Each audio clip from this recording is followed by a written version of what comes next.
科技成就大獎，得獎公司廣景科技有限公司。21世紀科技產品設計越趨輕便小巧，以配合城市人嘅生活需求。iView 廣景科技生產嘅微型投影模組，以輕巧精緻為設計理念，配以高端科技，生產出超卓品質嘅產品。廣景生產嘅微型投影模組，打破咗以往技術樽頸，做到體積細小而且亮度充足，亦可以配合不同產品使用，令一貫投影機嘅使用限制得到突破性嘅發展，為使用者提供更隨意、方便同埋高質素嘅投影體驗。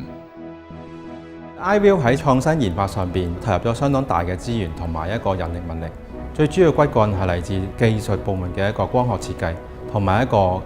結構上面嘅一個配合，以市場嘅定位嚟到做呢個新科技嘅一個研發推動，當中亦都配合咗客戶上面需求，佢嘅價錢同埋佢嘅效能相對會好高好多。而有啲產品上邊亦都需要一啲咁細型嘅一個產品。其實呢啲微投影模組係非常之方便於儲入一啲細型嘅一啲產品上邊，例如一啲產品可以喺1米裏邊投到大概24吋，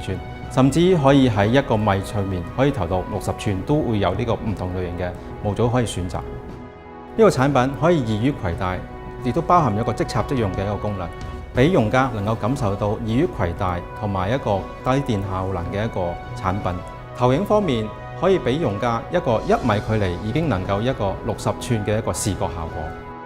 喺市場邊更加有一個相對呢個方便嘅使用感覺。